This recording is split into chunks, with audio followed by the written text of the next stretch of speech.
রাধে রাধে। আজকে মহাপ্রসাদের জয় দিয়ে নিয়ে যাবে, তারপর একটা কথা বলছে, যার মুখে ভাই হরি কথা নাই তার মুখও হেরিব না। রাধে রাধে রাধে রাধে। তো আজকে একটা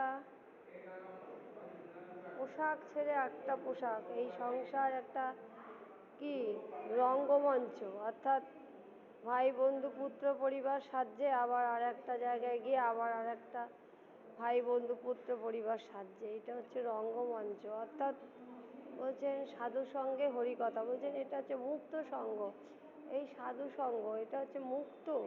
এখানে আসলে আত্মা, এই রমা চলে যাচ্ছ, রাধে রাধে।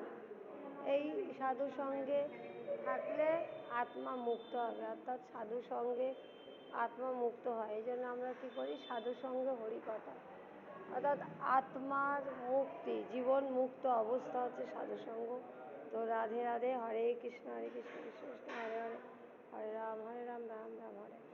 এই যে হরিনাম মহামন্ত্র, দেখুন আমরা অনেক আছে দীক্ষা শিক্ষা নিই, কিন্তু আমাদের আচরণ আমরা আমাদের বদলাই না। আমরা ওই ধর্মের নামে একটা দীক্ষা নিয়ে নিলাম, হ্যাঁ, কোনো আচরণ নেই, যাতে গুরুর অপমান হয়। আপনি কার শিষ্য এটা জিজ্ঞেস করা হয়, কিন্তু আদৌ কি শিষ্যের ওই গুরুর কাজ করে?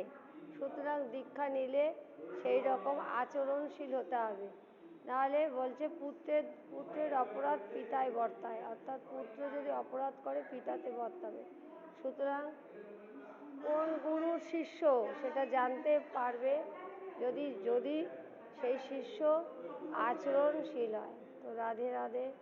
দেখুন অনেকে, হ্যাঁ, অনেক কথা বলে, দেখুন মুখে অনেক বড় বড় কথা বলে কিন্তু কাজে করে না, অর্থাৎ কাজে করতে হবে।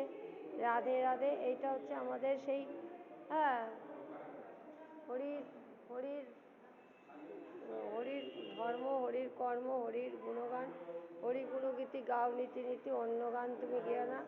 তো রাধে রাধে।